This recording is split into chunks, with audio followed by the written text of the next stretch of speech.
E agora vamos prosseguir sem mais delongas para o nosso painel, agradecendo desde já aos nossos digníssimos painelistas pela generosidade, pelo tempo. A gente sabe o quanto é desgastante enfrentar a dinâmica aeroportuária. Alguns chegam para ir embora no mesmo dia, vêm só para prestigiar, exclusivamente para prestigiar o nosso encontro nacional e os participantes do evento. Então, desde já, a nossa gratidão. O painel de hoje vai tratar do protagonismo do CNJ para a regularização fundiária rural e da Amazônia Legal. Entre nós temos a doutora Maria Tereza Willy Gomes, advogada e presidente do Instituto Clima, ex-conselheira do Conselho Nacional de Justiça, doutora em Sociologia pelo UFPR, mestre em Direito pela PUC-PR, graduada e pós-graduada em Direito.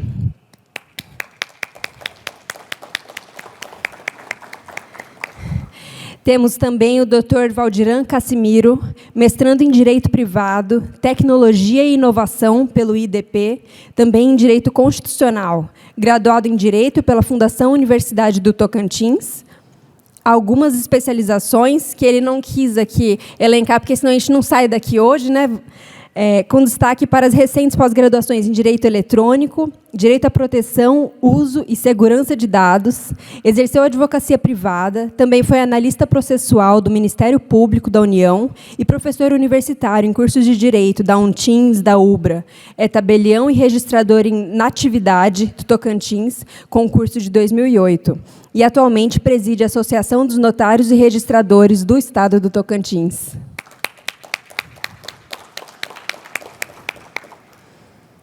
Também nos alegra com a sua presença o Dr. Helder Costa Jacarandá, muito bem recomendado pelo nosso vice-presidente do IRIB, Dr. José de Arimateia Barbosa, que está na Europa representando a nossa classe nessa semana.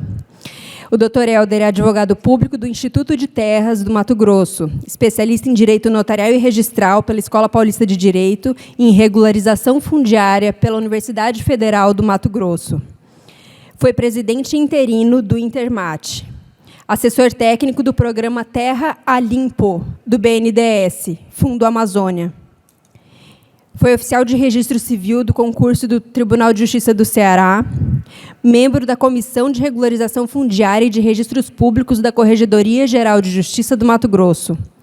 Coautor do artigo A Importância do Cartório de Registro de Imóveis na Regularização Fundiária Rural, e autor da obra Regularização Fundiária, Experiências Regionais, publicada pelo Senado Federal.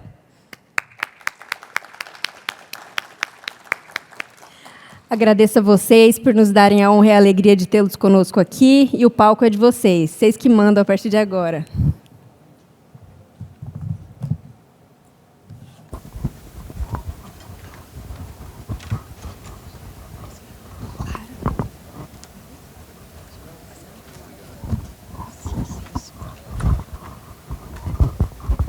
Alô, alô. Bom dia a todos. Aqui eu cumprimento a todos na pessoa da nossa professora Maria Tereza. Valdiran, muito obrigado pela coparticipação aqui, nos conhecemos há algum tempo. Doutor Jordan, um prazer conhecê-lo pessoalmente. O doutor Arimateia sempre fala muito do senhor, muito bem, por sinal, e aqui eu cumprimento a todos. Eu gostaria, só para quebrar um pouquinho aqui do protocolo, tem alguém do estado de Mato Grosso aqui? Opa, tem 2, 4, 6, ótimo, ótimo. Eu vou falar alguma coisa lá do nosso estado, como não poderia deixar de ser. Enfim, o título que eu fiz da apresentação seria sobre a regularização rural da Amazônia Legal. Ele passa pelo registro de imóveis. Não tem como, professora, como a gente fazer uma regularização se o registro de imóveis não tiver. Na verdade, o extrajudicial, mas aqui específico o registro de imóveis. A nossa apresentação terá como protagonismo o CNJ, algumas nuances do CNJ, trazendo para a realidade do nosso estado de Mato Grosso. Nós temos também o protagonismo do RI, nós falaremos aqui sobre um acordo de cooperação técnica, alguns resultados. A minha fala vai ser um pouco mais técnica, mais exemplos práticos que vão ser sobre esses assuntos, e a regularização rural na Amazônia Legal, em especial o programa Terra Limpa. Bom, o protagonismo do CNJ, essa abertura aqui, já é de 2012, quando dispunha um provimento, o 33/2013, sobre o registro e averbação das glebas, assentamentos da Amazônia Legal.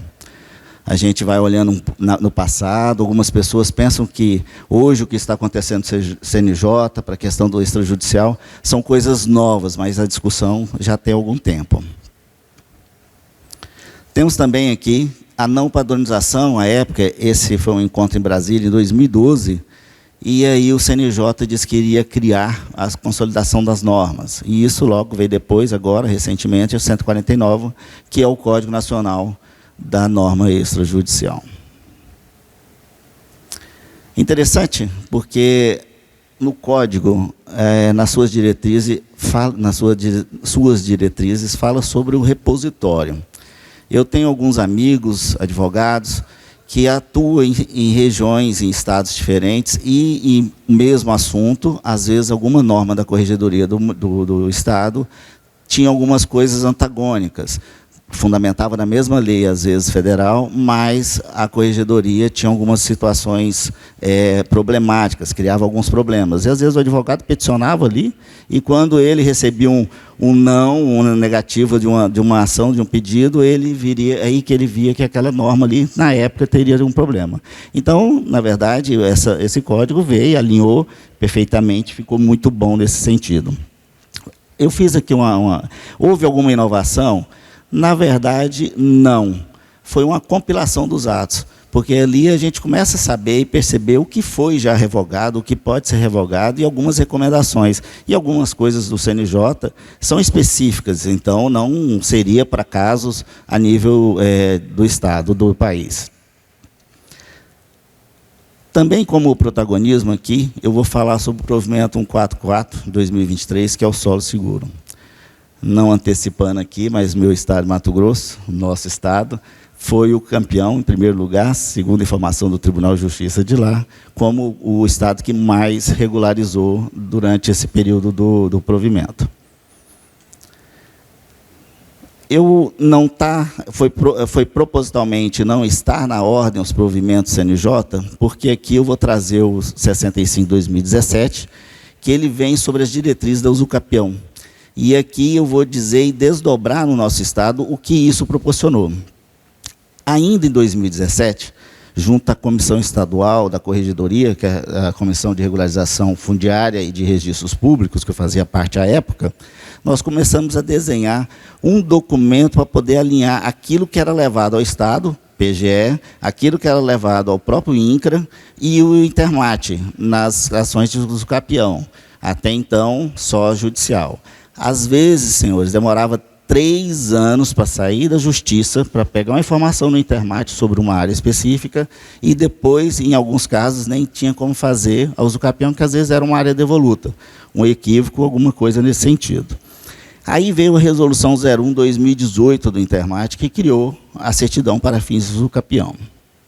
Essa certidão, a gente pode fazer um histórico, aqui um breve histórico, ela vem em relação ao provimento 65. Padronizamos algumas peças técnicas, que, na verdade, não foi nada inventado, estava lá nas normas federais, nas normas do INCRA, que falava sobre georreferenciamento, e aí nós conseguimos também, porque veio a lei que atualizou o Código Civil, da possibilidade do extrajudicial, então nós alinhamos isso para que as ações extrajudiciais e judiciais de usucapião pudessem ter as mesmas peças técnicas. O provimento 65/2017, ele recomendava, na questão, algumas informações vindas dos institutos de terras, vamos dizer assim, para poder ver quais seriam as matrículas. Não é novidade aqui em Mato Grosso e outros estados, nós temos matrículas sobrepostas, deslocadas, não vou entrar nisso aqui, porque eu acho que não é bem o tema, e aí, às vezes, a pessoa tem a ocupação há muito tempo. O Mato Grosso é um estado antigo, mas as ocupações são recentes, são da época dos anos 60 para cá, então nós temos muitas ocupações de boa-fé, mas que a documentação não eram, vamos dizer, corretas. Então, as pessoas, os imóveis lá estão muito valorizados, buscavam fazer a usucapião. No provimento 9 da Corregedoria Geral de Justiça, ela vem, foi antes do provimento, da resolução da certidão, vem pedindo, recomendando aos magistrados, na ação, judiciário das reivindicatórias possessórias, um estudo cadastral fornecido pelo Intermate. Pasmem, esse estudo custava R$ 7.000 praticamente. Então, quem queria fazer uma regularização é mais um impeditivo. Infelizmente, a fome do Estado em faturar, em fazer isso, acaba distanciando aquele que necessita da sua regularização.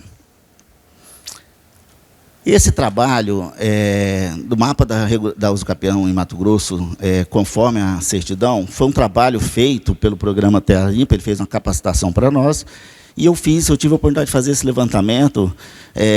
Valdiran, eu peguei as certidões emitidas desde 2018, fiz um levantamento, pegando os dados, vou passar um pouco mais para frente, para poder fazer o que isso estava realmente refletindo nas serventias de registro de imóveis. Isso tanto para o judicial, tanto para extrajudicial. E também tinha, para saber, no caso específico Intermate, para a gente identificar quais seriam os títulos, e à época conseguir fazer esse mapeamento de quais eram as épocas que os títulos teriam mais problemas. Os dados da certidão.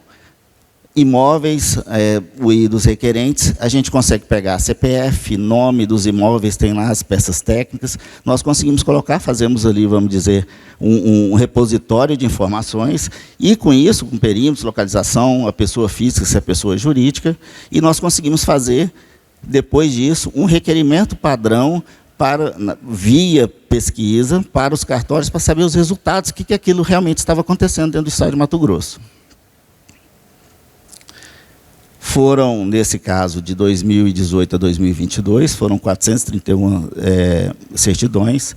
No ano de 2018, só uma certidão. Lembrando que em 2018 nós tínhamos um Estado muito complicado. O Instituto de Terras tinha 60 funcionários, nós não tínhamos condições. Eu paguei do bolso várias viagens numa caravana que existia no Estado, então a gente não conseguia implementar realmente aquilo que o Intermate viria a acontecer, que seria a regularização fundiária.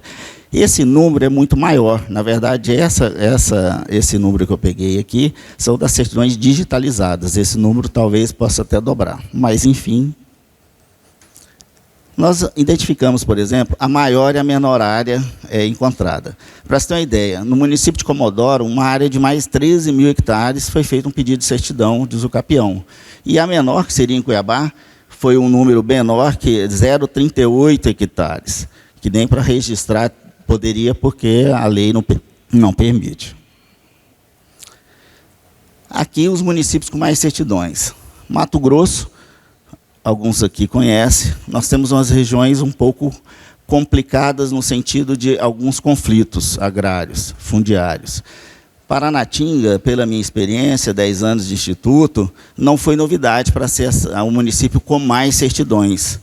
Então, as pessoas têm um pouco de dúvida, vai lá, precisa fazer a sua regularização, pegou a certidão no Intermate. União do Sul, é um próximo município, foi o segundo, e assim por diante. Aqui são os 10 mais, os municípios com 10 mais incidências de emissão de certidão. Nós temos também os municípios de fronteira. Aí, pelo trabalho, conseguimos fazer o levantamento. Aqui, quem teve mais foi o município de Comodoro, aquele município que teve a certidão maior, e totalizando ali 32.000 hectares. Aqui são os municípios, em 45 certidões das 431.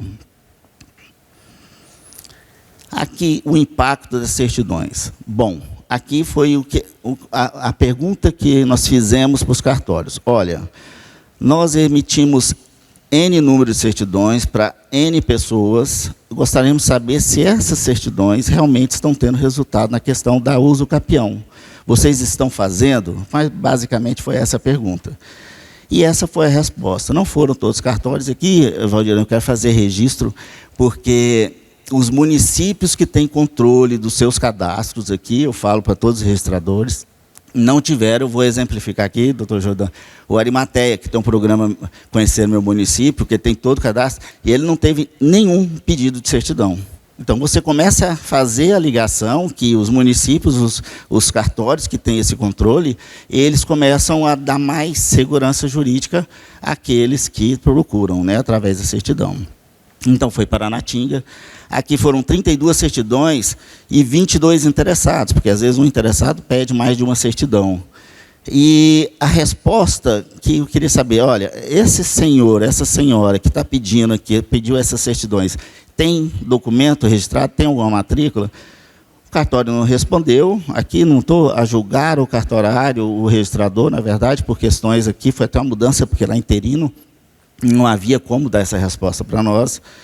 E fez somente um registro, olha, de 32 pedidos de certidões, somente um registro com a peão. Aí vem Água Boa, com 8 certidões, vem Juara, com 21, Nova Biratã, e Nova Biratã, no caso, foi que fez mais registros do Capião. E aqui, não sei, alguém conhece, o Bruno Becker, ele é um registrador atencioso, é aquele que está ali no balcão, que dá orientações, é participativo com a sociedade, e ele conseguiu fazer esse número aqui. Foram 10 registros do Extra, 7 do Extra e 3 judicial. Então, fundamentalmente, quantos requerentes ali? Deu 12% das certidões apresentadas, 12% já tinha documento registrado, matrícula registrada entre seus nomes. E os registros do Capião, do total, foram só 13%. Então, no fundo, a instituição da certidão não está cumprindo aquilo que ela veio, que era para uso do Capião, somente 13%. Aqui é um mapa, está um pouco, mas dá para enxergar. Esses municípios que estão aí coloridos são os municípios que estão com mais certidões. Quem conhece Mato Grosso, no meio para cima ali, vamos dizer, vamos considerar que seria o estado, que é o maior produtor de grãos do país, seriam os municípios com maiores incidências, maior poder econômico e social. Então, as certidões, aqui fica um questionamento. Será que quem está produzindo quer saber mais informações? Com certeza seria isso, para dar segurança jurídica àqueles documentos. Então, aqui tem um mapa comparativo. Aqui, as maiores áreas, não fica muito diferente. No lado direito aqui, que seria o município de Cocalinho, que é ali no Araguaia, que também são as maiores certidões. E, pasmem, Cocalinho, para um assunto, Sesmaria de Goiás, lá da cidade de Goiás, do registro paroquial, atravessou o Araguaia e está feito lá. Então, são nuances que tem que se resolver. Aqui eu vou falar um pouco da Amazônia Legal. Esse é o tamanho da Amazônia, dos 9 estados participantes. Aqui é o programa Terra Limpa. Aqui é Filadélfia, bem-vindos a Filadélfia, mas não é nos Estados Unidos, tá? Fica a 1.200 quilômetros de Cuiabá, é bem longe. Aqui o mapa fala aqui onde é que está. A distância de Cuiabá, Filadélfia, é o tamanho que é. Eu fiz um comparativo de Campo Grande, dá mais ou menos Campo Grande, Goiânia, para vocês verem a dimensão. Aqui, vamos falar, Mato Grosso é muito grande, mas o Pará também é enorme, então as distâncias são muito, muito consideráveis. Como é que você faz a gestão de regularização fundiária? É muito complicado. Aqui é uma mobilização que nós fizemos num assentamento, chama Medalha Milagrosa, aqui através do programa. O programa é o único programa de regularização fundiária financiado pelo Fundo Amazônia, através do BNDES. E aqui foi uma mobilização no Medalha Milagrosa, que é do INCRA, em Ariporã, que é depois da Filadélfia, tá? Filadélfia é no meio do caminho entre Juína. São 400 quilômetros de terra, mas é muito bonita a viagem. Quem puder ir lá, vá. E aqui são os números. O programa começou em 2018 e está até agora 2023.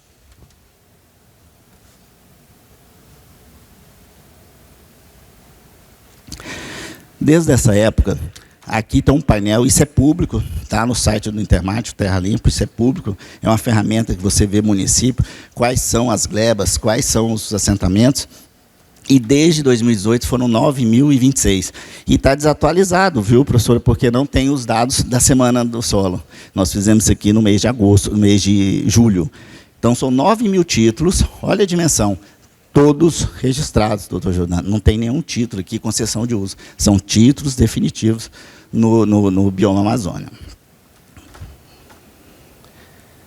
Uma observação aqui. 2019, mudança de governo, você vê que o número cai. 2020 já sobe bastante, mas isso aqui é muito relativo, porque o INCRA, nós temos só 126, o Estado responsabilidade de assentamento, o INCRA tem 540.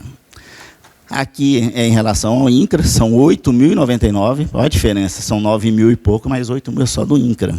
E não tem estrutura. O INCRA, no Brasil inteiro, não tem estrutura nenhuma. Aqui são os números.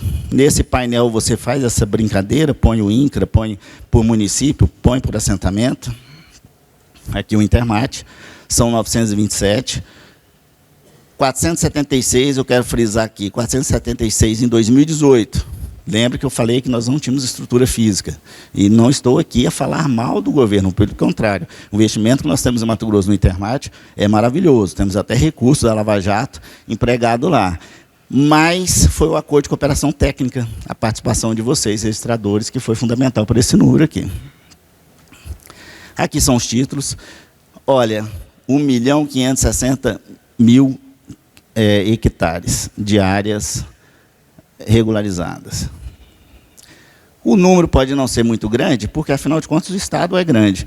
Mas olha o tanto de registro de áreas que vocês têm, registradores, a possibilidade. Por isso que eu faço viés que a regularização fundiária passa pelo registro de imóveis. Se a gente pega o tripé não, 4 fases, território, ocupação, título de desenvolvimento socioeconômico, vocês passam pelos 3 primeiros. O outro é política pública. Então, aqui, Confresa foi o primeiro, são 1.100 famílias assentadas e área georreferenciada de quase 100.000 hectares. Aqui, nós falamos ali um pouco antes nos bastidores, são as Sesmarias. Não é só Mato Grosso que é agraciado por as Sesmarias. Tiveram 2 projetos de lei.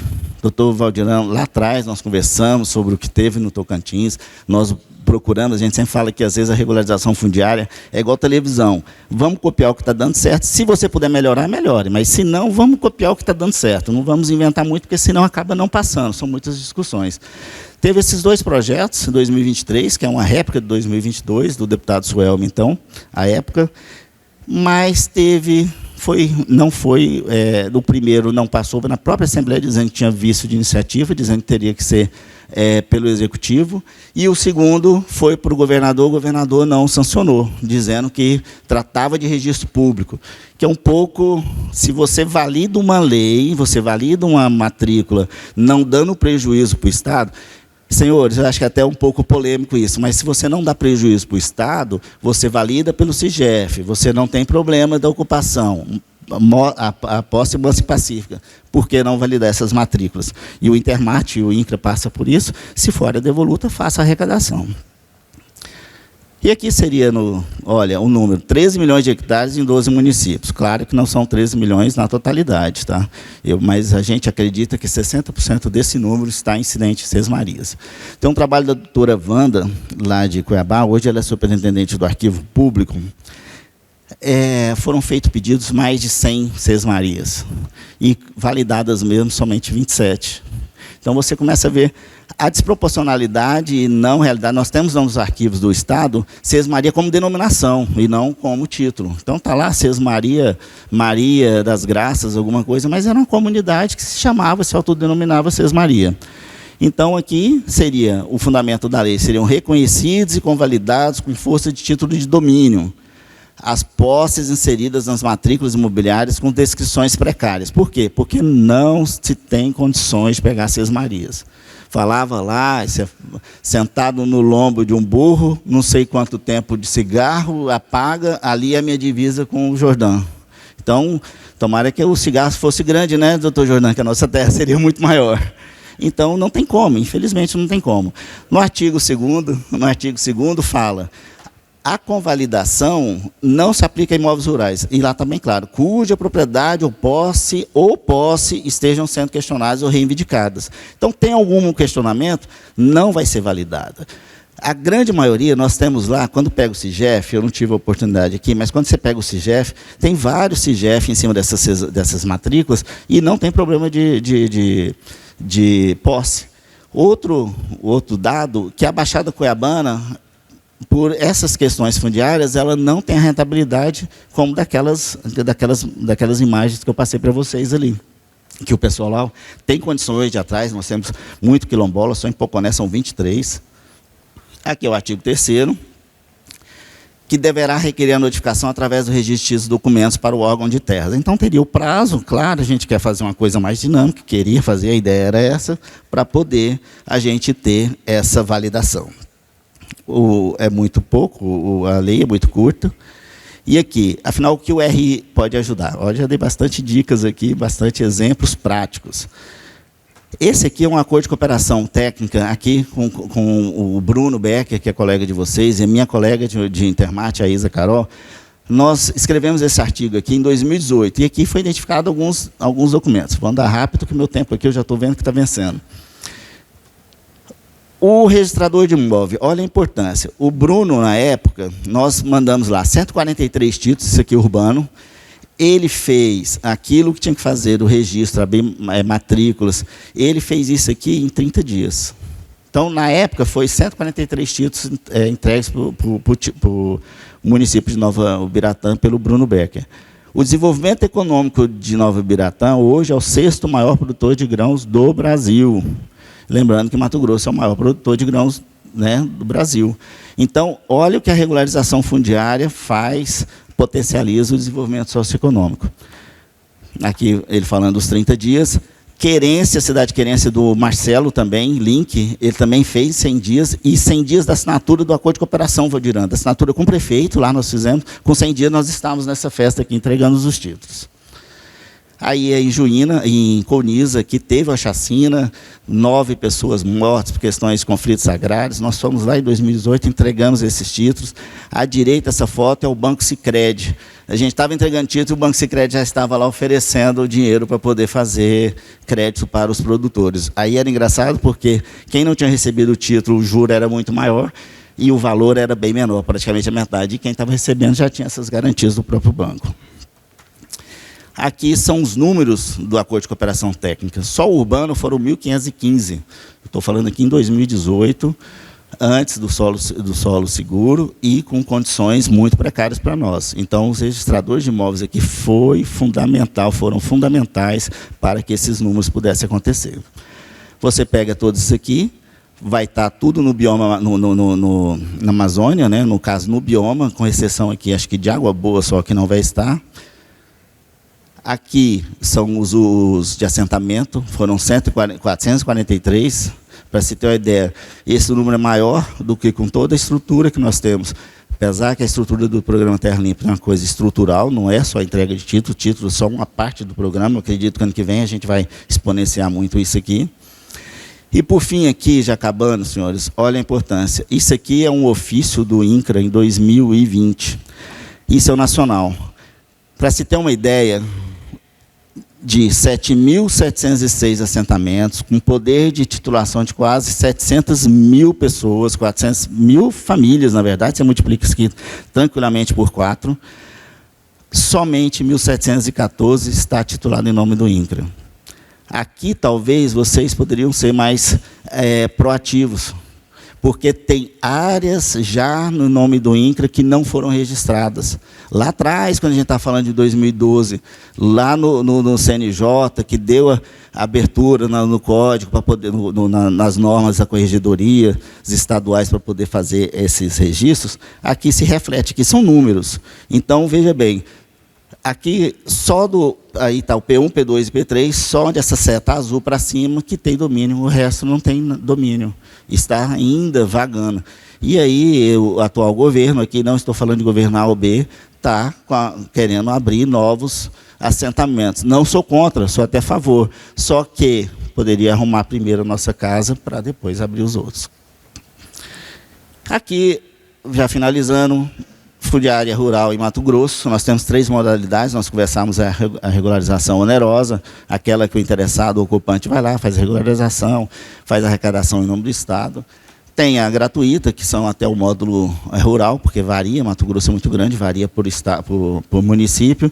E essa, por último, aqui, que eu acho que vai ser fundamental, é a onerosa especial. Isso aqui é a regularização de áreas 100% preservadas. Talvez isso aqui fosse interessante, o próprio governo, não sei, uma empresa pública, talvez, para fazer questão de crédito de carbono. Por quê? Porque o Estado vai dar um título, vai dar certeza que aquele imóvel está ali, e vai dar segurança jurídica para o crédito de carbono. Isso aqui é uma sugestão.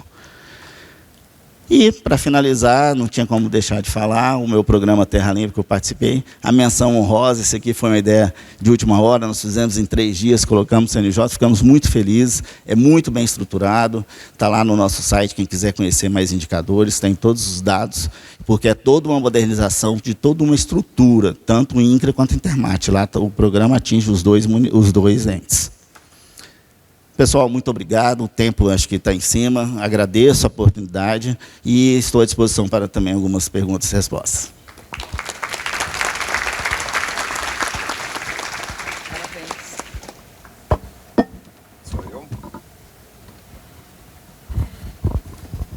Bom dia, pessoal. Bom, não sei se é assim mesmo, Luiz? Já passo direto, vai falar alguma coisa? Beleza, então. Então vamos lá. Leandro, está contigo a bola. Bom, pessoal, enquanto o Leandro se prepara ali... Perfeito, agora sim. Leandro nem me deu tempo aqui, mas eu queria fazer um registro. O Valdirã aqui. O Valdirã aqui. O presidente Jordão fez essa abertura no IRIB e eu queria fazer esse registro aqui.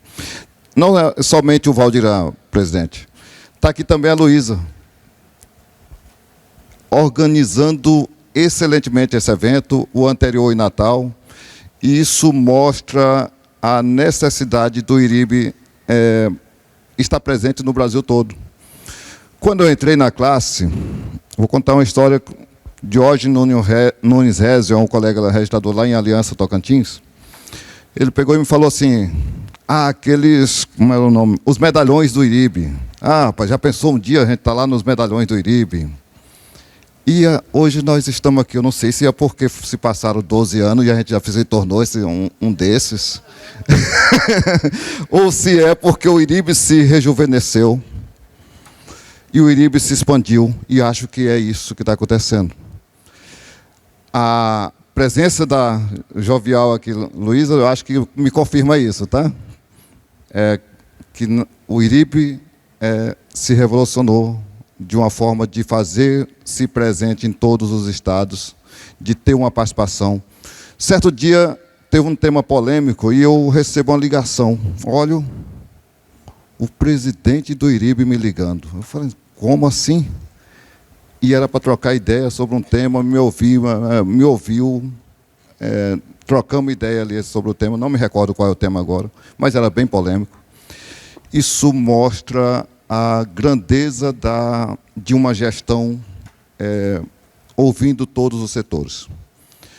E ainda agora há pouco, num grupinho interno aqui, eu falei, vou falar de mensagens subliminares. Aí falaram, não, fala franco, fala direto lá, o Giovanni falou. Bom, o que era a mensagem subliminar que eu queria dizer isso? É que nossas instituições precisam dessa visão que o presidente Jordão teve, de contemplar todos os estados. Por mais que pense, não, é um estadozinho significante, só tem 200 matrículas. Esse estado também merece ser ouvido. E é isso que eu proponho aqui, independentemente de qual seja a instituição, independentemente de qual seja a agremiação, ela precisa, se ela fala de registradores do Brasil, registro de imóveis do Brasil, ela deve, na minha visão, contemplar todos os registradores. E, então, por isso que eu queria uma salva de palmas, parabéns para o presidente Jordão por isso. Bom, o que eu vou falar? Eu não vou falar nada de novo, pessoal. Coisas que vocês já conhecem, mas como nós estamos no Rio de Janeiro, e eu pensava, Rio de Janeiro não tem imóvel rural. Aí um dia desse, um colega me diz, não, rapaz, na capital mesmo, lá, aqui ou no meu cartório, tem uma matrícula enorme e é rural. Bom, então tem interesse de todos no tema que eu vou falar. Ainda agora há pouco, conversando aqui no café da manhã com o colega de Tacoara, né? Aí ele me fala de um problema que ele está vivenciando sobre matrícula de imóvel rural. Eu falei, então o problema que eu vou tratar aqui é problema de interesse de todos vocês, todos nós, e nós vamos, então, perder aqui uns 10, 15 minutos, que vai ser, com certeza, até te dar uma luz lá no teu problema que você está vivendo. Bom, mas eu não podia entrar no assunto sem antes fazer o registro aqui também já dessa questão de integração dos entes de registrador de imóveis, entidades e, sobretudo, os órgãos fiscalizadores, os órgãos correcionais. Eu queria aqui registrar a presença do Estado do Tocantins. Nós estamos aqui com o doutor William Trigílio, juiz corregedor. Doutor William, se eu puder levantar aí, pessoal. O doutor Wagner e doutora Carla também são da Corregedoria do Tocantins. Corregedoria do Tocantins que tem um trabalho excepcional, não somente nessa gestão, nas duas últimas 3, 4, sei lá, eu já estou com um bom tempo, né, como falei, nós já estamos se tornando medalhão, mas tem um bom tempo que a gente tem uma boa relação, cartório e corregedoria. Só para dizer aos senhores que lá no Tocantins nós temos um órgão da corregedoria, doutor, que esse órgão é integrado por colegas. Isso é um exemplo, inclusive, doutora, para o próprio CNJ. O CNJ, às vezes, convida um registrador aqui ou acolá, às vezes por algum contato, mas não tem um órgão institucionalizado. Nós temos lá eleição, escolhe-se 5 colegas que compõem um órgão de assessoramento da Corregedora Geral. Todos os temas de assunto notarial registral passam por essa comissão. Essa comissão é presidida pelo juiz auxiliar, dá parecer com voto, votado, e é submetida à corregedora, que muitas das vezes acolhe. Muitas das vezes. É rara, às vezes, ela não acolher o que falamos. Então, fica aí um exemplo. Eu já sei que já foi copiado, salvo engano, em Santa Catarina ou Paraná, não me recordo. Recentemente, também implantaram algo similar, embora ainda não na legislação. Nós temos previsão em lei. Comissão de Assunto Notarial e Registral. Bom, perdido aqui. Leandro, me ajuda aí. Vou ficar olhando aqui. Bom, pessoal, o que eu falei agora há pouco sobre o Marcos, quando me abordou ainda agora no café? Nós temos alguns problemas que têm uma origem, e essa origem é diretamente ligada à matrícula. Estou exibindo agora alguns dos temazinhos que eu vou falar para chegar no protagonismo. E eu acho que o protagonismo não é do CNJ apenas. O CNJ tem atuado e recentemente tem um exemplo que eu vou falar lá ao final, mas o protagonismo também do registrador, e é o que eu quero enaltecer nesse momento. Bom, ao lado está passando um vídeo para vocês que mostra os problemas que temos quando a governança e a regularização fundiária não está presente, doutor. Que é a grilagem, regularização irregular, ou regularização de fachada de imóveis. Então, temos diversos problemas, isso tudo são manchetes de jornais envolvendo o tema. E nós está na mão do registrador, obviamente com o apoio do órgão regulador e fiscalizador, resolver esse problema. E aí nós vamos, então, passar alguns minutos para demonstrar isso. Aqui eu estou exibindo a matéria de jornal, colhi na internet essa noite, onde ali está sendo colocado qual é o modus operandi da grilagem de terras. O tema é a Amazônia Legal, né? Só que esse problema acontece aqui com Itacoara. O colega acabou de colocar aqui no café da manhã. Então, acontece em todos os estados que têm imóvel rural, nós vamos ter algum tipo desses problemas que está sendo colocado aqui na minha fala. Bom, Leandro, para onde eu aponto? Estou apontando, mas não está indo. Já agradecer aqui o Bruno e o Leandro.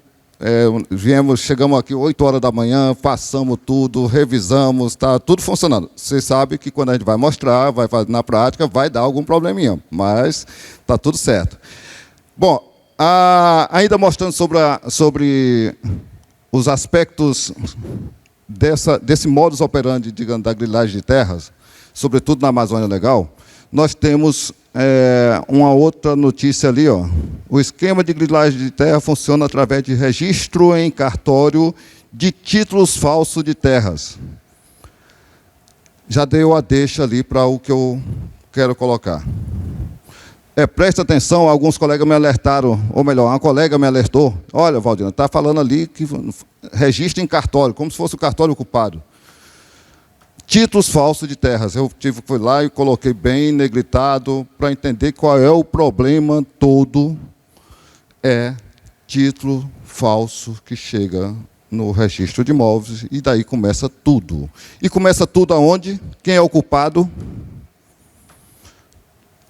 Quem é o culpado eu vou ter que saltar à frente porque era para estar ocupado ali. A culpa é desse cara, chamado matrícula. A culpa é da matrícula. Como assim? É que a matrícula de um imóvel, e aí eu creio que estou falando mais para registradores, né? Eu tenho poucos colegas aqui que não são presentes, que não são registradores, mas deve ter familiaridade com o tema. A matrícula dispensa comentário, né? É o nosso CPF do imóvel. E essa matrícula, se ela tem problema, ela vai levar esse problema para o resto da vida e vai criar toda uma confusão para os proprietários e para toda a sociedade vai ser impactado com essa matrícula ruim. Então, o nosso cuidado maior, Marco, é na hora de abrir aquela matrícula, é na hora de aceitar aquele gel. E aí nós vamos, então, demonstrar algumas questões que envolvem o protagonismo do registrador. O registrador hoje, de 2023, já quase terminando, não pode fazer mais isso. Essa é uma matrícula real, tá, pessoal? Lá de Natividade. Essa é uma matrícula real. E aí? Uma matrícula que não te diz nada. Não te diz nada. Se nós abrirmos uma matrícula assim, nós estamos perpetuando a irregularidade. Uma matrícula que diz somente, ó, da barra da posse, que posse? Até as cabeceiras, desta cortando ao Buritizinho, deste cortando as extremas do Torquato e do regato da Porta de São Pedro. E aí? Quem acha isso? Mas está lá para ser convalidado, inclusive. E aí está na mão do registrador. Exatamente. Exatamente. Bom, mas temos a solução. O bom é que o registrador de imóveis ele precisa ser um resolvedor de problema. Precisa ser um resolvedor de problema.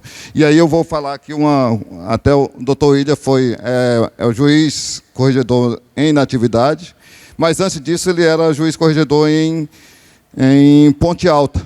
E em Ponte Alta eu fui convocado lá pelo juiz anterior a ele, doutor Jordan Jardim, para ir lá resolver o problema, intervindo num cartório, resolver o problema de 655 matrículas de origem duvidosa, para não dizer falsa.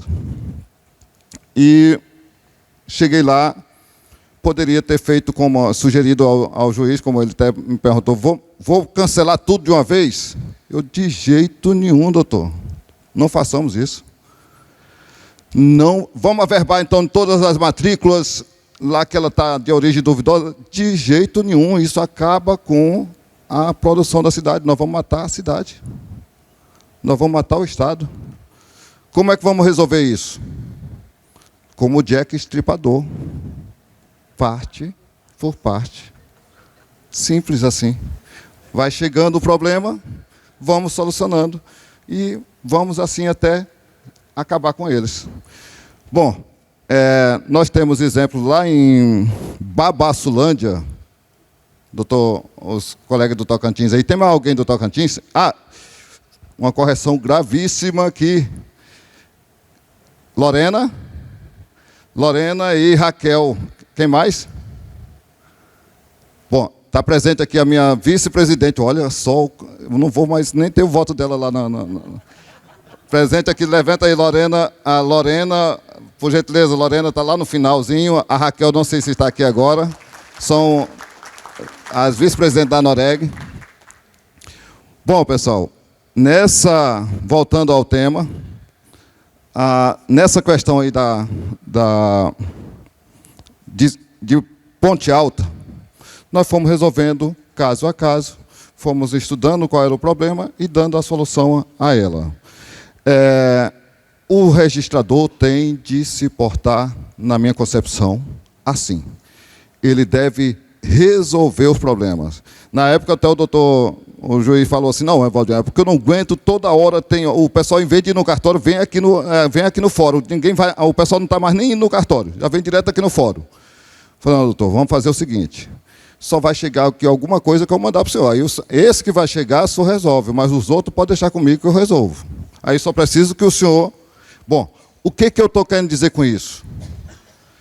É que precisamos desse protagonismo, que é encontrar uma solução, porque aquilo ali envolve mercado, ali envolve vidas de pessoas, patrimônio todo da construção de uma família. E se você vai lá e simplesmente diz lá, nota devolutiva, nome horrível, né? Eu não uso esse nome de jeito, nunca dei uma. Nota devolutiva. Eu sei que os colegas às vezes gostam, eu não gosto desse nome. Primeiro, não está na lei. Mas, nota de exigência, que é o que eu não faço para esses casos, a não ser simplesmente com o objetivo de resolver. E aí eu convoco os colegas a fazerem isso. Primeira coisa que você deve se perguntar, essa terra existe? Existe. Primeira coisa é isso. E aí é um outro detalhe, nós estamos aqui num evento só de registradores de imóveis, mas eu gosto de falar de cartório, eu não gosto de falar de registro de imóveis, eu gosto de falar de cartório. Como é que eu resolvo esse problema aqui? Chama o tabelião, vai lá e faz uma ata notarial e localiza onde é que essa barra da posse, faz tudo isso com um memorial descritivo, tudo certinho, e vai lá e localiza esse imóvel. Primeira coisa é localizar se isso existe. Localizou? Tem conflito lá, conseguiu entrar lá e não morreu? Então, vamos agora, tem solução. Isso tem solução. Agora, lá em atividade, de vez em quando, tem uns imóveis que não dá para ir. Você tem que arranjar um helicóptero, e aí fazer o quê? Aí é com o doutor William. Mas, se der para ir, nós vamos arranjar uma solução. Bom, mas qual a solução para a matrícula? A solução para a matrícula está nessa sugestão que partiu, e aí está presente alguns colegas aqui da Amazônia Legal. Nós tivemos um grupo capitaneado para dar uma sustentação àquele provimento do CNJ recente, que criou a Semana do Solo Seguro. Nós fizemos uma sugestão, depois de bastante estudo, e partindo de uma coisa que o Tocantins já existe desde 2016, salvo engano, que o provimento lá era, doutor Wagner me corrige, salvo engano, era o 06 de 2017, né? 6 de 2017, que lá é proibido no Tocantins você abrir uma matrícula como estava aquela anterior, há muito tempo. Ou seja, a matrícula tem de ter coordenadas geodésicas local. Valdirão, mas o Instituto de Terras só manda coordenada geodésica em UTM. Ou coordenadas em UTM. Aí eu já não é minha praia muito de entender, mas eu só sei que está errado, tá? Não é minha praia sobre isso. Mas as coordenadas em UTM não casam com as coordenadas geodésicas local. Já começa por aí. Mas tem de ter, pelo menos se tiver elas, você vai localizar o imóvel, não vai estar como aquela lá da grota tal para tal. Bom, e aí fica aqui, a doutora é ex-conselheira do CNJ e com certeza ex-conselheira, sempre conselheira, pelo menos para ser conselheira dos próximos conselheiros. Fica a sugestão. Não tem... me surpreendeu muito o provimento, o Código de Normas do CNJ, que diz lá no seu preâmbulo que ele é para ser um Código de Norma nacional, substituindo os Códigos de Normas locais, que seria uma maravilha, mas, entretanto, ele não traz nada sobre esse aspecto aí, ou seja, deixa as matrículas, inclusive revogou o provimento que ainda dizia um pouquinho sobre a Amazônia Legal, que estabelecia um mínimo de segurança nesse aspecto de abertura de matrícula. Ele se ateve apenas a prever sobre as matrículas de terras indígenas e de terras federais na Amazônia Legal. E aí fica a sugestão. Qualquer matrícula é necessário que você consiga chegar a esse imóvel. Eu brinco com os clientes que é preciso que agora, lá na guerra, se tiverem querendo acertar o Brasil, eles possam pegar isso, entrar no nosso mosaico registral imobiliário, pegar as coordenadas e apontar o míssil exatamente para aquele local, para não matar gente que ele não queira matar, só matar aquele que ele quer matar. Brincadeira, né? Mas é necessário que a matrícula tenha as coordenadas geodésicas local com um arquivo magnético, não apenas texto como esse, porque texto, como eu mostrei anterior, deixa eu voltar. Vou para frente e depois eu volto, tá? Só para mostrar a matrícula lá.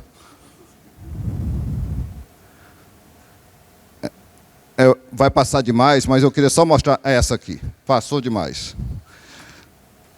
Esse texto aqui está perfeitinho, tudo, mas ainda está muito retrógrado, ultrapassado. Por quê? Porque é texto. É um arquivo PDF que vai servir para o ser humano ler. Não serve ainda ao fim que a gente precisa, que é, a gente precisa localizar o imóvel de forma que ele possa ser lido por máquina, sem prejuízo de ter essa matrícula dessa forma, para atender o ser humano. Bom, então, o cuidado voltando aqui,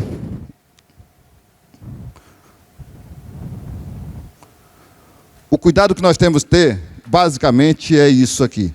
Toda matrícula, e sobretudo as terras devolutas, doutor, as terras que o Estado requer a abertura de matrícula, e isso é comum, não sei se no Mato Grosso, mas no Tocantins é comum, requer a abertura de matrícula. Não, meu amigo, calma aí, vamos verificar. Primeiro, ela está sobreposta a alguma matrícula que já exista no cartório? Porque eu tenho aqui no cartório, eu tenho um monte de matrícula igual àquela que eu mostrei aqui, ó. Cadê?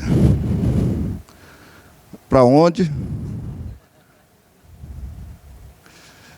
Eu tenho um monte de matrícula dessas.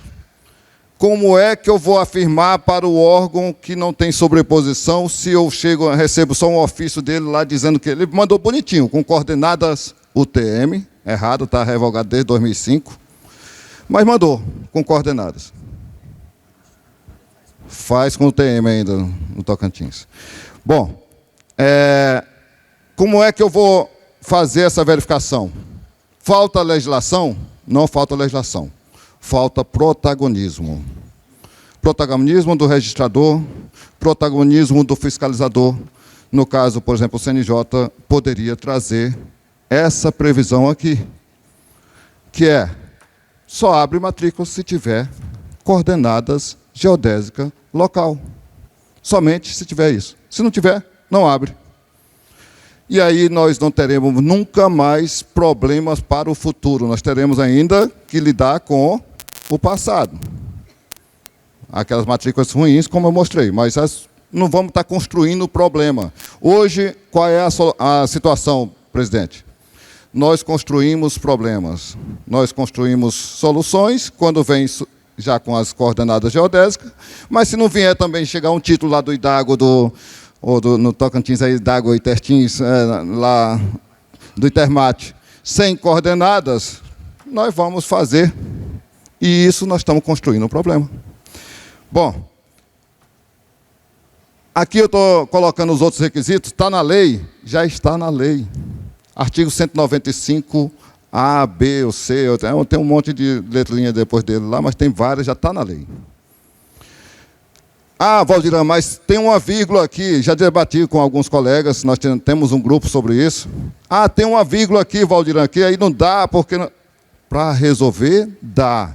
Esses dias eu estava conversando com um julgador, e aí ele, na conversa, me falou, ó, Valdirã, a lei me dá uma estrada daqui até aqui.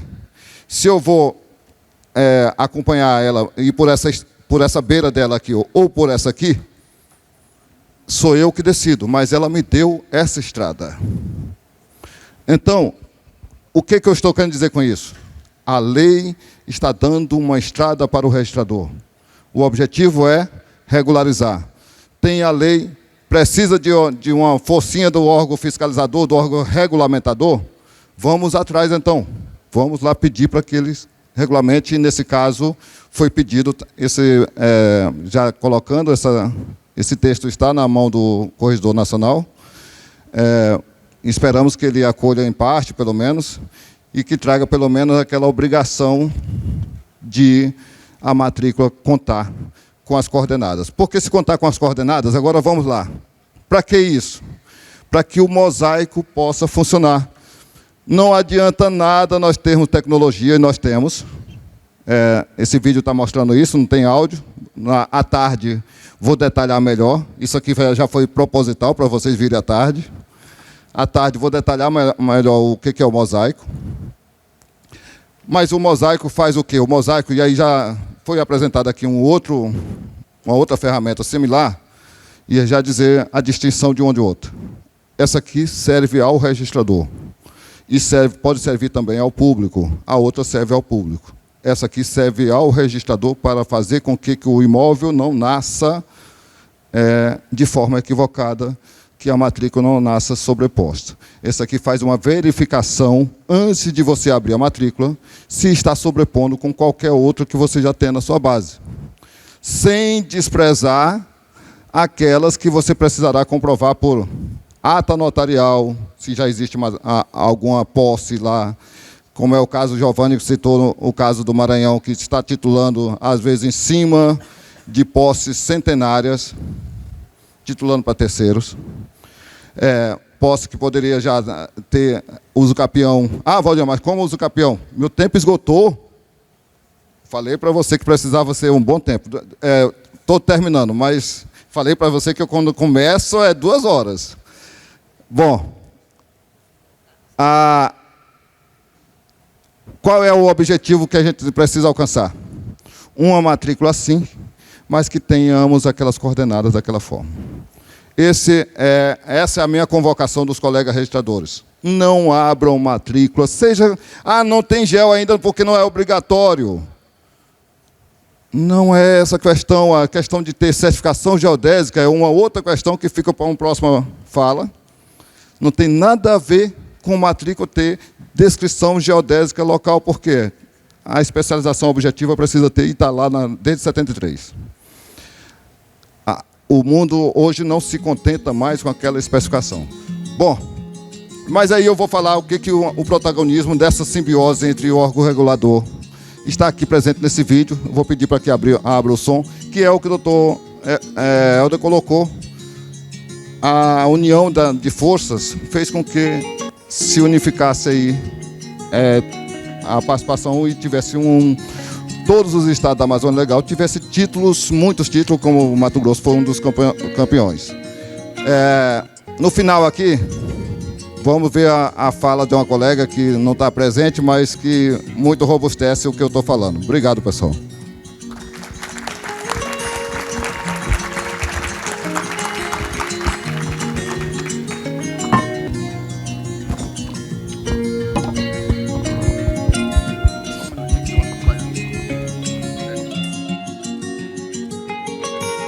A regularização fundiária só se completa, só se concretiza quando todo o seu procedimento se realiza até o fim.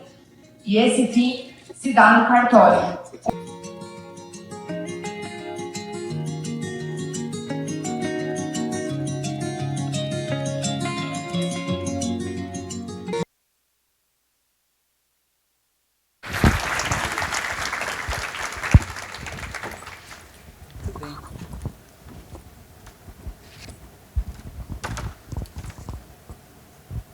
Bom dia a todas e todos.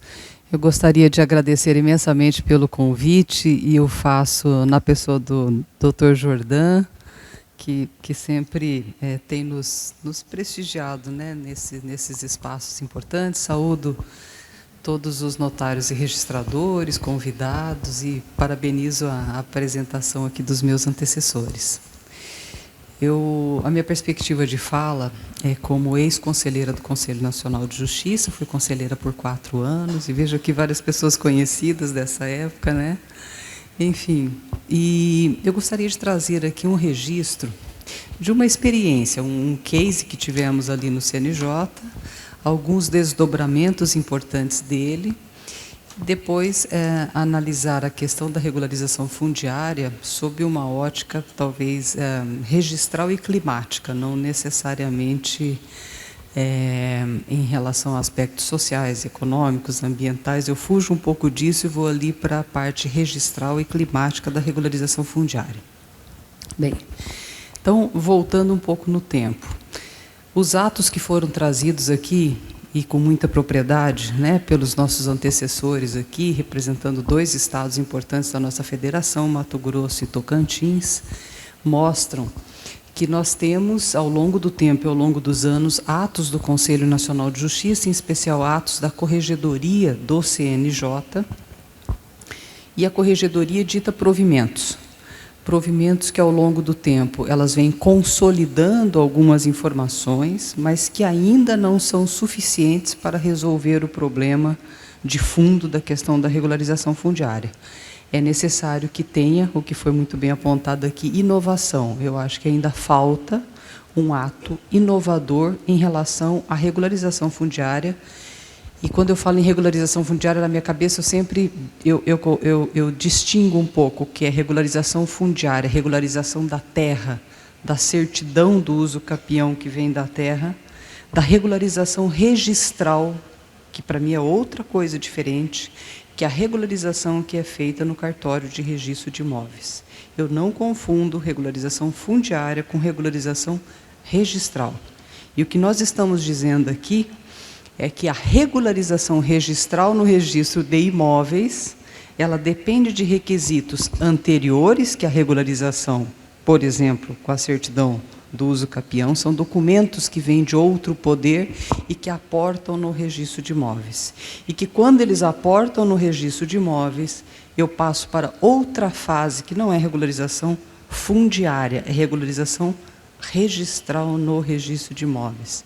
E aqui eu estou sob a regulação do Poder Judiciário. E quando eu falo de regularização fundiária, eu estou sob regulação do Poder Executivo. E para mim são 2 coisas distintas. Bom, eu tive um caso, e relato ele muito rapidamente. Não sei se tem alguém aqui da Bahia, do IERE, acho que tem. Tem, já identifiquei aqui que tem um pessoal, e acho que foi um dos casos emblemáticos ali que eu trabalhei no CNJ, sobre regularização, sobre grilagem de terras. O que acontece? Normalmente, essas questões de terra, elas são reguladas pela Corregedoria, que é um dos órgãos do CNJ. O plenário, ele é composto por 15 conselheiros, né? Então, quem preside o CNJ, presidente do Supremo, tem a Corregedoria, o corregedor, e são, ao todo, 13 conselheiros. Eu fui conselheira representando a Câmara dos Deputados, plenário da Câmara dos Deputados, por 2 vezes consecutivas.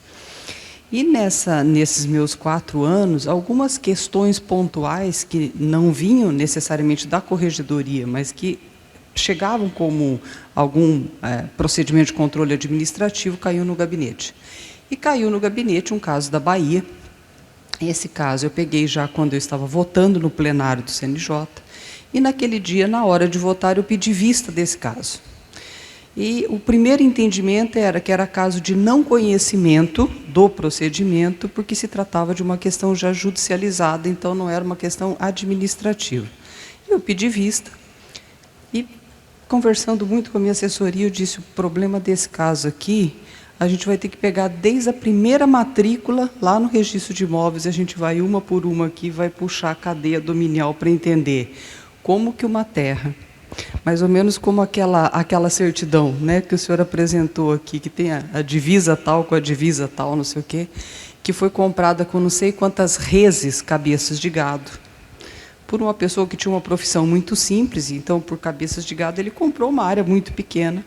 De repente, ela se transforma da noite para o dia em 7 vezes o tamanho de Salvador. Alguma coisa está errada nisso. Ou 7 vezes o tamanho de Brasília. Tem alguma coisa errada nisso aqui. E, de fato, foi o que aconteceu.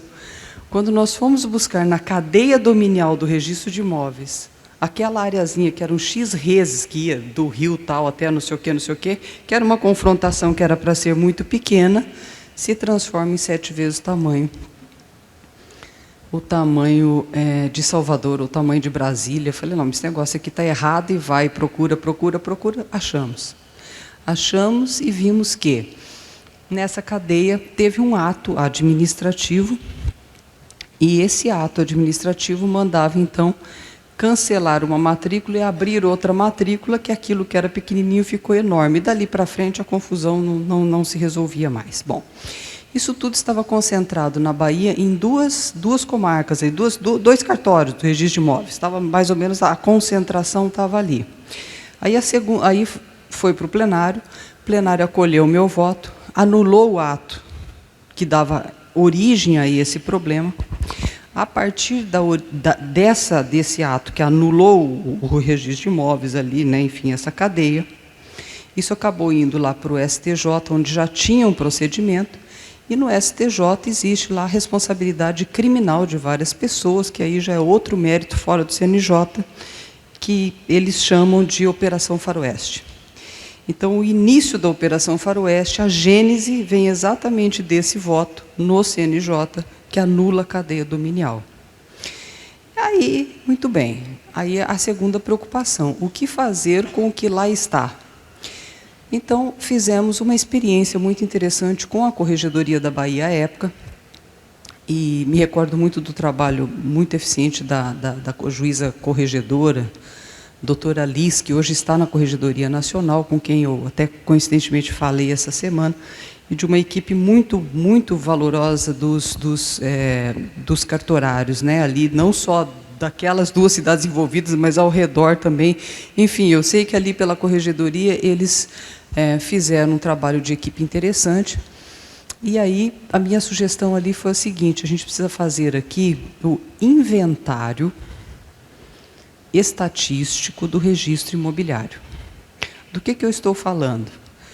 Quando alguém morre, você faz o quê? O inventário, o acervo de todos os bens que a pessoa deixou. Quando eu falo de carbono hoje, Jordã, eu falo do inventário de estoque de carbono. Eu quero saber, ao longo de 50 anos, quanto que essas árvores foram estocando de carbono.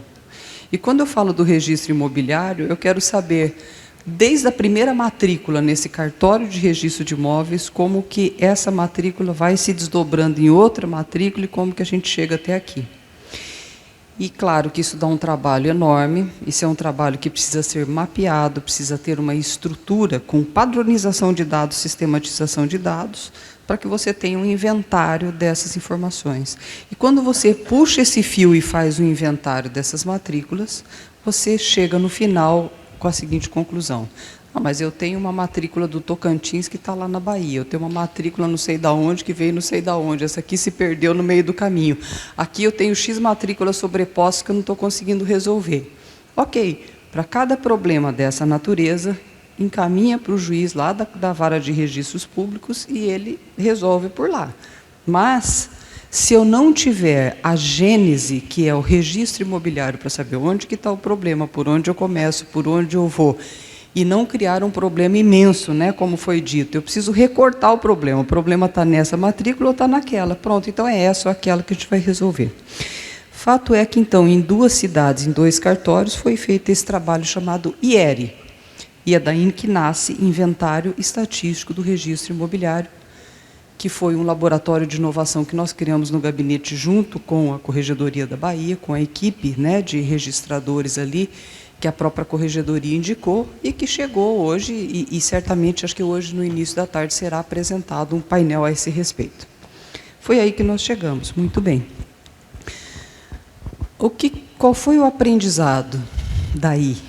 Eu acho que o grande aprendizado é que realmente nós temos que conhecer o registro de imóveis. Como sempre diz o Arimateia, eu acho que ele tem absoluta razão no que diz, nós temos que conhecer o registro de imóveis e o município a partir do registro de imóveis. É o registro de imóveis que me diz, em relação ao urbano, em relação ao rural, o que é que eu tenho nesse município. O Brasil tem né, as dimensões do Brasil é absolutamente difícil. A União não tem condições de fazer isso. O Estado não tem. O município, junto com o cartório de registro de imóveis, tem condições de ter um mapa muito mais robusto e consistente da realidade do município. E aí, quando eu vou para o município, eu tenho um recorte temporal muito importante. Eu tenho um recorte temporal que é mais ou menos um marco divisor de águas, o antes e o depois, que é a lei que trata do georreferenciamento. Eu tenho antes do geo, depois do geo. Antes do geo, a divisa é o rio tal, com a árvore tal, com não sei o que, com não sei o que. Depois do geo, eu posso até discutir se a melhor tecnologia é essa ou é aquela, mas eu não posso fugir do que o INCRA nos diz, que é o sistema de georreferenciamento do CIGEF, porque esse é o sistema adotado pelo Poder Executivo no Brasil, e eu não posso abrir mão das diretrizes que o CIGEF me traz. E acho que tem toda a razão o registrador de imóveis que disser: eu só vou abrir a nova matrícula se eu tiver as coordenadas de geo desse imóvel. Por quê? Porque isso é uma segurança para todo mundo. Isso realmente é um recorte da lei de georreferenciamento, que daqui para cá, para efeitos de transparência, de segurança jurídica, enfim, né, de eficiência, princípio constitucional da eficiência na administração pública, por outra via. Ninguém pode negar a fé pública que tem os documentos públicos dos cartórios. Portanto, eu compactuo com essa ideia e acho que realmente é isso, né?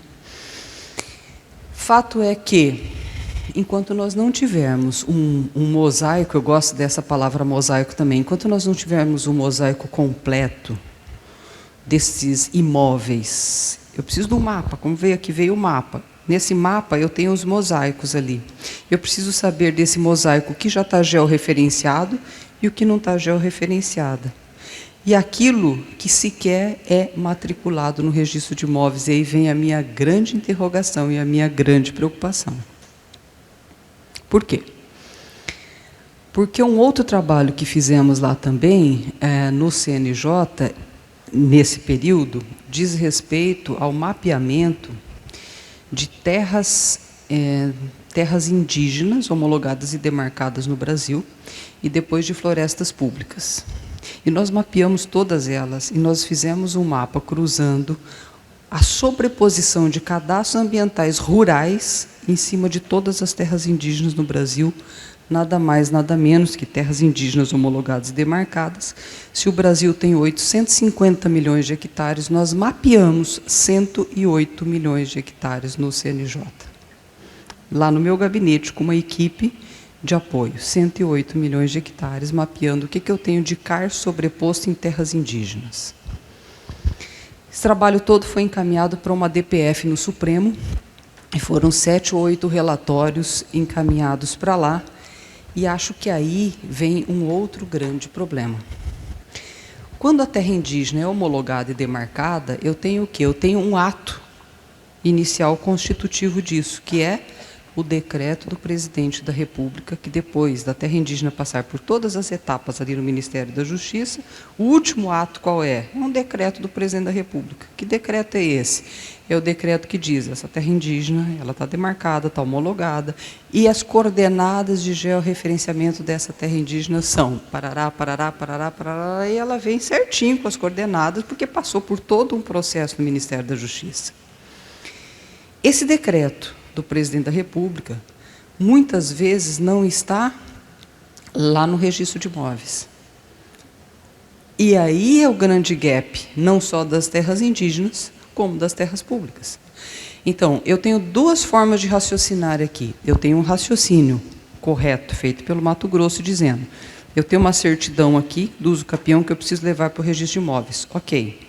Mas eu também tenho um outro raciocínio E os dois precisam caminhar de forma simultânea. Eu tenho decretos ou eu tenho leis federais, estaduais, municipais, que são os primeiros atos constitutivos que criam aquela terra pública. Seja um parque, seja pela lei do SNUC, Sistema Nacional das Unidades de Conservação, seja lá pelo que for. Eu tenho uma via de regra, uma lei ou um decreto que diz essa terra é pública. Essa lei e esse decreto, se eles têm as coordenadas georreferenciadas, assinado pelo Poder Executivo, pelo chefe do Executivo, isso tem que estar no cartório ou não? Sim. Se isso estiver no cartório, se esse registro for feito, o que eu estou criando? Eu estou criando uma trava para a grilagem de terras. E a hora que vier um registro privado sobreposto em cima dessa terra pública, o que o cartório faz? Fala, olha, eu vou mandar isso aqui lá para o juiz lá do registro público, o problema dele, depois ele me devolve e diz o que acontece com isso. Pronto, está ok. Mas o pressuposto é que a existência de um ato público, ela precisa estar no registro de imóveis. Aí tem um outro probleminha. Ah, mas eu não posso fazer isso de ofício. Só se a União provocar, às vezes a União não provoca. Só se o Estado provocar, o Estado não provoca. Só se o município provoca ou não provoca, etc. e tal. Eu tenho uma certa dúvida em relação a essa questão de ofício, em se tratando de poder público. Porque hoje, o problema que o mercado de carbono no Brasil não funciona, ele não funciona porque o Acordo de Paris diz assim, artigo 6º do Acordo de Paris, precisa ter contabilidade robusta, leia-se, segurança jurídica. E hoje o que está acontecendo no mercado de carbono é que eu tenho um contrato de gaveta de compra e venda de crédito de carbono que não está averbado no registro de imóveis e deveria estar averbado no registro de imóveis. Ninguém sabe quem está comprando e vendendo carbono, se é em cima de terra pública e de terra indígena, dizendo que é de um particular, porque é uma confusão danada, e aí isso gera uma absoluta insegurança lá fora. E aí eu fico falando, não, então aqui o mercado é regulado. Tá bom, mercado regulado, vou falar de $1, $2, $5 a tonelada de carbono. E se eu falo no mercado regulado, e a regulação pressupõe o mosaico de 100% dos títulos no cartório de registros públicos, para que eu possa trazer a verbação do carbono ali, eu estou falando em carbono a $75 ou 75 euros. Essa é a diferença. E quem tem que fazer essa mudança de chave para que o mosaico de todos os imóveis, sejam eles públicos ou privados, mas trazendo para o registro de imóveis 100% do público, através de leis e decretos georreferenciados para preencher as lacunas que ali estão e complementar com os títulos privados que vêm para o registro de imóveis, é o registro de imóveis. Mas o registro de imóveis faz isso sozinho? Não, não faz isso sozinho. O registro de imóveis precisa da corregedoria local? Sem dúvida, e achei excelente esse trabalho que foi dito aqui do conselho, em que tem um conselho na corregedoria com a participação de notários e registradores. E acho que a corregedoria do CNJ tem um papel muito grande, aí eu vou um pouco para a inovação. O que eu acho que, de novo, poderia ser feito pela corregedoria do CNJ, em conjunto com notários e registradores, porque não me parece que essa atividade de regulação da corregedoria seja isolada. E acho até que não é só da corregedoria, eu vejo isso como um papel do plenário do CNJ, como uma política judiciária para notários e registradores, para começar a trazer algo de muito novo, que é uma gênese importante.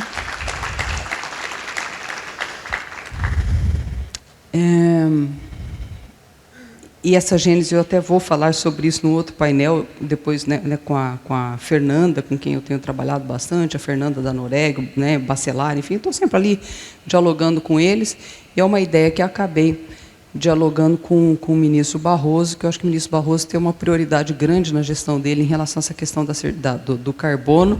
E quando você fala em carbono, o carbono, eu não posso dissociar o carbono do registro de imóveis. A base do carbono é o registro de imóveis. E quando eu vejo que a base do carbono é o registro de imóveis, eu digo, Eu só cumpro o Acordo de Paris, eu só cumpro Convenção Internacional de Convenção Quadro das Nações Unidas, se os cartórios de registro de imóveis estiverem juntos. Por quê?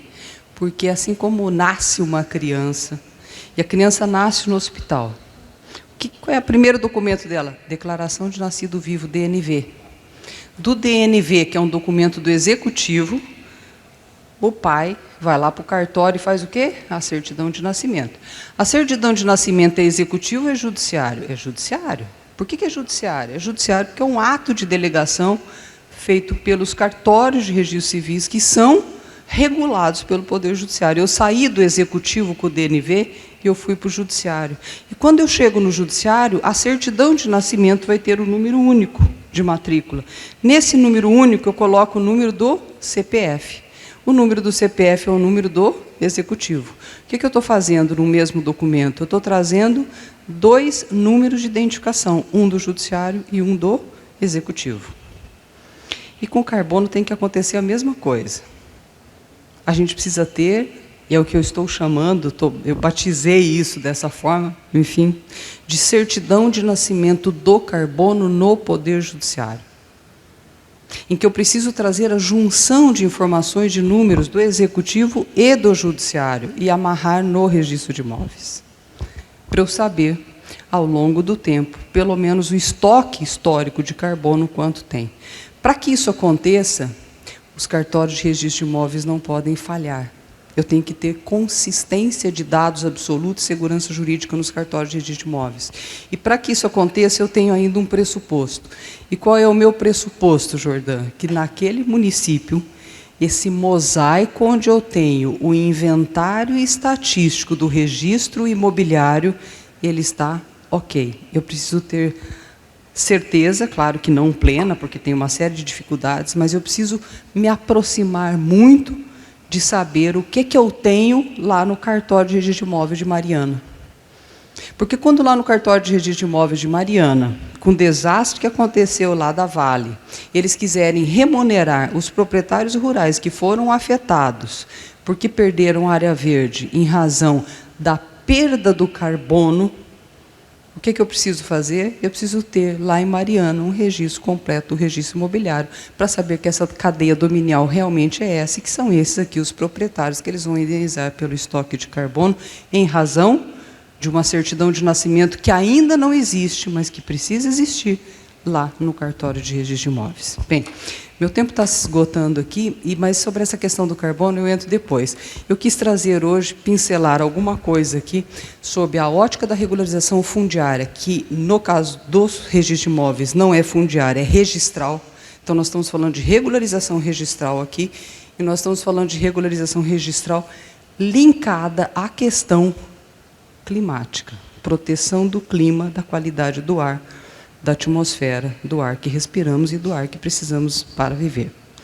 Eu fiz essa anotação muito rapidamente aqui, mas a minha sugestão para este evento, em que estão presentes os registradores, os notários, seria uma sugestão de se pensar em algum ato normativo a partir do que foi dito, para levar ao CNJ, e acho que não à corregedoria, mas ao plenário como uma política judiciária ao novo presidente, ao ministro Barroso, instituindo um plano de metas para regularização registral no Brasil por municípios. E que isso, essa política judiciária que tem que ter um plano de metas, ela dependeria da sistematização de dados. E essa sistematização de dados significa que os municípios também teriam que estar participando. O primeiro passo seria uma pesquisa em que todos os cartórios de registro de imóveis poderiam ajudar nos seus municípios, encaminhando para um local único informações sobre atos oficiais sobre terras públicas naquele município. Olha, aqui eu sei que tem lei, que tem decreto, que tem isso, que tem aquilo, e normalmente os cartorários sabem o que tem, e se não sabe também, não vai ser muito difícil localizar o que tem ali de ato de terra pública. Consolida em um mesmo local, num mesmo portal, faz uma consolidação disso. Feita a consolidação, passo 2, discutir com o CNJ como abrir matrículas de terras públicas com base nos atos oficiais que já têm georreferenciamento, que são atos públicos assinados pelo Poder Executivo, que pelos princípios que regem a administração pública de transparência, eficiência e legalidade, etc. e tal, independente da provocação do poder público, eu estou cumprindo um princípio constitucional que rege a administração pública, porque eu estou cumprindo um acordo internacional, que é o Acordo de Paris e a Convenção Quadro das Nações Unidas. 3. Uma vez abertas essas matrículas, eu consigo rapidamente suprir um mosaico deficitário nos cartórios de registro de imóveis. Eu consigo subir para um patamar mais elevado, uma visão de geoespacial. Quando eu vejo o Brasil por satélite, se eu olho aquele cartório lá de Mariana, eu sei qual é o número da matrícula que está associado ali. Eu vou chegar àquele proprietário, seja ele de terra pública, seja ele de terra privada, e não vou chegar num vazio que hoje eu não sei de quem é, se isso é terra pública, se isso é terra privada, ou se isso aqui é uma zona de fronteira e que eles estão vendendo lá fora como carbono com contrato de gaveta. Bem, uma vez abertas as matrículas de terras públicas, qualquer sobreposição de terra privada em relação à terra pública, o problema não é do cartorário resolver, esse é o problema do Poder Judiciário, comunica o juiz, ele que resolve por outra via. Por fim, não abrir matrícula sem prévia inscrição no sistema de georreferenciamento do CIGEF ou algum sistema que adote o mesmo critério que o INCRA adota para o Brasil, para ter absoluta segurança jurídica. Esses dados todos, eu acho que teria que ter, dentro da estrutura cartorial de vocês, alguém que pudesse, né, enfim, coordenar essas atividades todas e comunicar o IBGE, que é o órgão oficial de estatísticas do Poder Executivo, para que isso também seja compartilhado com o Poder Executivo. Então, nós organizaríamos os dados do registro de imóveis e organizaríamos as estatísticas brasileiras a respeito de terras públicas no Brasil, cujo mosaico hoje é deficitário, porque os cartórios de registro de imóveis são o carro-chefe e vocês são a solução para isso. Muito obrigada.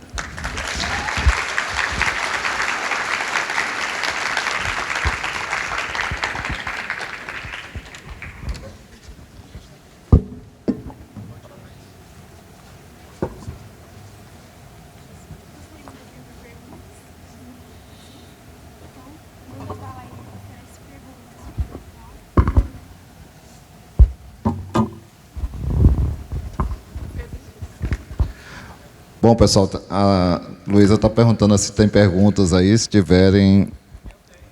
Vamos lá, então.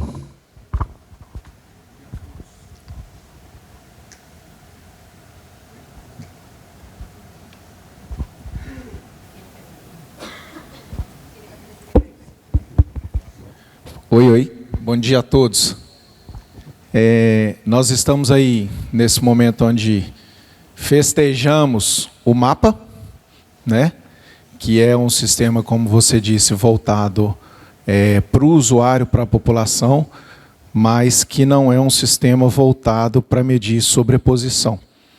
Eu tenho pouco conhecimento ainda sobre o Mosaico, que é um sistema que eu sei que foi desenvolvido no Tocantins e que é o sistema de cadastro que a gente está buscando, aí com a sugestão da conselheira Maria Tereza. Eu queria te ouvir, Valdirão, sobre isso. O sistema Mosaico que foi desenvolvido no Tocantins e que, salvo engano, aí, o nascedor, as origens do mapa, que hoje o RIB divulga, ele não está preparado para isso? Para medir essa sobreposição, esse cadastro, e a gente trabalhar nessa inclusão desse banco de dados de informações da localização dessas terras públicas? Boa pergunta, Giovanni. Nós vamos ter um painel hoje à tarde que a gente vai falar e vou expor mais detalhes sobre o mosaico e também essa questão da origem. Basicamente, em 16 de novembro de 2011, eu assumi registro de imóveis no Tocantins e eu tenho uma certa dificuldade com aquele meio de telex, fax. E aí nós fomos para investir em tecnologia, uma delas foi Natividade é a cidade que tem uns 4 andares, ou melhor, é o território que tem uns 4 andares. O doutor William ali está dando um sorriso lá, porque ele tem um monte de ações, e uma das soluções seria exatamente a gente mapear isso. Com pouco recurso que tínhamos, desenvolvemos uma ferramenta. Eu montei uma empresazinha chamada Nato Digital, desenvolvemos essa ferramenta em 2014, se não me engano, 2015, e entreguei uma versão, um conceito da área de TI, chamada Freemium, que é a versão gratuita, entreguei para a Anoreg. Antes era o Anoreg, depois passei a administrar a Anoreg, doei essa cópia para a Anoreg. Que é a versão que eu estou dizendo, a versão freemium, a versão mais simplificada da ferramenta. E tem uma versão que eu geralmente disponibilizo nessa minha empresa para os cartórios comprarem. Ela respeita alguns padrões. Uma coisa que eu bato sempre, que o registrador é quem fica com seus dados. Então, é uma ferramenta que você vai usar, vai ter todos os seus dados à sua disposição. Só que a diferença que eu já verifiquei, e aí nós vamos hoje no painel à tarde verificar isso, eu vi só do que o Sérgio já expôs, o que eu vi do mapa, é basicamente que a nossa, ela serve ao registrador. Em que sentido? Não deixa que eu abra a matrícula conflitante. Ou seja, eu vou pegar o memorial, vou analisar ele com base nesses dados. Ela é mais concorrente, o Mosaico, de uma ferramenta de mercado chamada Métrica. Dimensio, exatamente. O Dimensio da empresa Métrica. A diferença mais marcante entre eles é que, eu vou dar eu gosto sempre de exemplos bobos. O iPhone, para quem só quer usar o WhatsApp, e o Androidzinho. Pronto, o nosso é um Androidzinho porque só quero usar o WhatsApp. Vai funcionar perfeitamente. Agora, se eu quero tirar fotos rebuscadas, é o iPhone 17, sei lá, 15. Então, a nossa ferramenta, ela é simples, ela é online, ela é web, e ela faz o que busca, o que é possibilitar que o registrador não abra uma matrícula sobreposta. Essa é a função dele. Agora, a função de mercado, outra, poderia ser ampliada, e aí nisso, quando a gente fazia parte do CORE, a Anoreg Tocantins, eu debati com o Sérgio criou essa outra ferramenta, que é o mapa. E agora, recentemente, tem um projeto do CNJ com a ONE, doutor, que está tratando dessa questão lá com a ONE, com o Flausilino, e o Flausilino nos pediu ajuda também, fizemos a mesma coisa, colocamos nossos desenvolvedores, estão lá à disposição. Ele falou, olha, vamos formalizar? Eu falei, vamos formalizar, para depois ter um histórico disso. Mas essa formalização a gente não fez ainda e o pessoal já está trabalhando. Então, assim, não tem nenhum interesse mercadológico. A minha empresinha de sistema, ela tem um custo mensal de 35 mil em média, e ela fatura 25, 30 mil com alguns colegas, como o Giovanni, que utiliza alguma versão que a gente tem, que mantém ela. A minha ideia, se um dia eu for para um cartório maior, é transformar ela numa fundação para ter todo o registro imóvel, na verdade o registro imóvel, todos os cartórios de forma online, web, que a gente possa estar trabalhando aqui, participando do evento e trabalhando. Obrigado.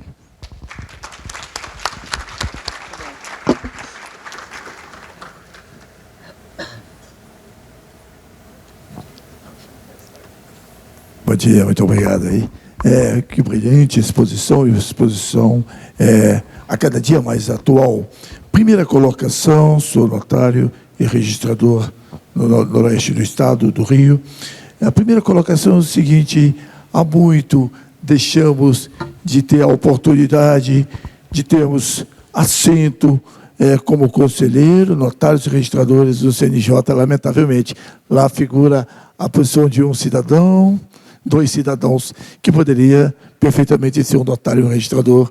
Lamentavelmente ainda não tivemos nenhum conselheiro, notário e registrador. É lamentável. Outro ponto também muito interessante é sobre o carbono. Primeiramente, que pelo princípio da instância, cabe chegar ao registrador para que se lance. Não podemos fazer de ofício.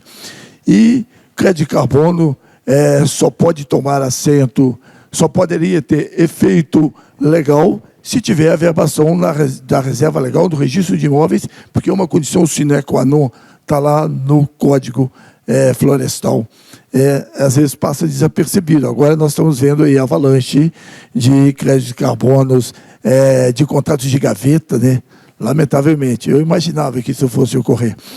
A outra posição para o colega de Tocantins é o seguinte: em relação àquela minha matrícula, o que ocorreu é o seguinte: tenho uma propriedade de 1.200 hectares e eu não pude ainda concluir o georreferenciamento porque havia um gravame de indisponibilidade.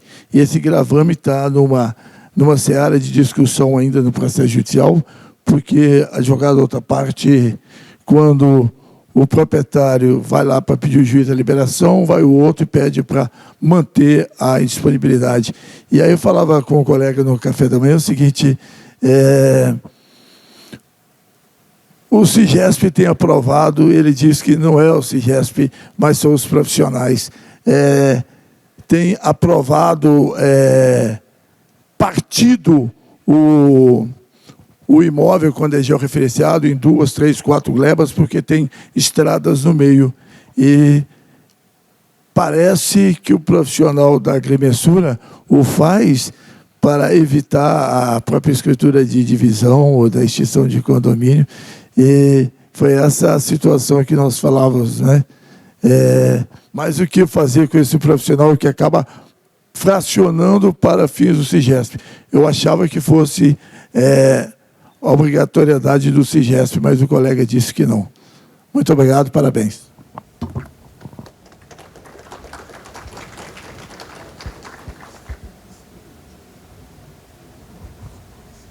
Só um minutinho aqui, posso uma fala? Doutor Valdirã, só para compartilhar. Teve a portaria 116, agora finalzinho de julho de 2023, no Intermate, que instituiu um grupo técnico com o objetivo de atuar em ações relacionadas ao desenvolvimento de um sistema transacional. Esse sistema será criado após contratação de uma empresa para desenvolvendo um software para trabalhar de forma interoperada com a base fundiária do Intermate. Ainda assim, o sistema transacional será uma ferramenta que atuará de forma conjunta com os dados da base fundiária e também com os dados pertencentes aos outros órgãos, entidades e poderes participantes da administração de terras estadual e federal. Com isso, o Instituto de Terras iniciará uma nova e moderna etapa da regularização fundiária, priorizando ações voltadas para a administração de terras. Então, lá nós já temos essa comissão. Sobre a questão do título sair em UTM, com todo respeito ao Instituto lá, colega, é muito complexo, porque nós temos a lei de georreferenciamento já lá de 2001, 2002. Acho que nem deveria sair os títulos dessa forma. Lá a gente só pega os títulos georreferenciados. Agora, para você ter uma ideia, assentamentos, os títulos rurais lá, nós não estamos mais avaliando peças técnicas trazidas. São validadas via CIGEF, aquilo é conferido lá por quem de direito, que seria o INCRA, e vem para dentro do Instituto. Então, nós estamos fazendo esse... Não precisa se trazer peças técnicas. Professor, o que isso causava na realidade? Saía um memorial descritivo, um georreferenciamento, o nosso técnico olhava, um negócio dava uma dependência, devolvia lá para o ocupante, 30 dias para poder se manifestar. Quando ele manifestava dizendo, e era coordenada, no contexto do perímetro era coisa mínima, quando voltava, eu, técnico, vamos dizer, avaliado aqui dali, estava de férias, passava para a professora.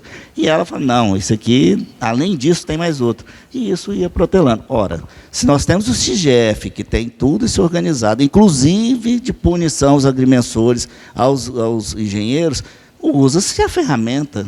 Então, esse pensamento a gente tem que compartilhar. E com isso, vai validar no crédito carbono. No momento, vai só passar. Lá a gente já discute, lá em Mato Grosso, tem um colega, o Hélio, já fala no blockchain para crédito carbono. Valida na Receita Federal, quem está pedindo, CPF, RG, passa pelo cartório, para saber se aquele RG é verdadeiro.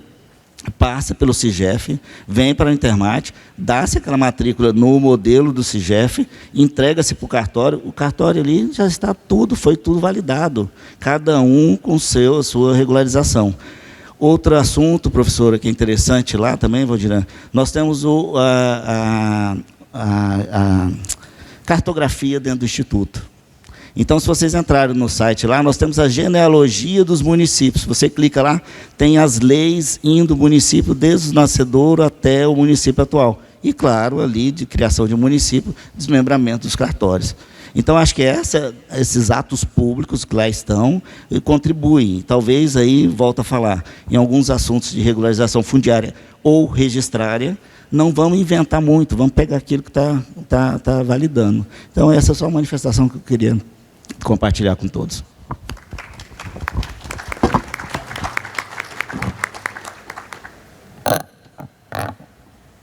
Agradeço a colaboração e a brilhante exposição dos nossos painelistas. Eu fiquei impressionada porque eu estava aqui no início hoje e eles alinharam brevemente a forma como eles iriam compor a fala e tal, e houve uma sinergia como se eles tivessem passado o ano inteiro combinando esse painel, porque assim o Dr. Helder Jacarandá começou trazendo dados numéricos de projetos bem-sucedidos de um passado recente, veio o Dr. Valdiran, complementou com dados numéricos e agregou também um chicotinho com amor, um puxão de orelha com carinho para nós, para que a gente não repita erros do passado, prejudicando o nosso futuro. Então, ele disse uma diretriz clara, para que a gente não venha a ter novos problemas em decorrência das aberturas de matrícula com descrições equivocadas.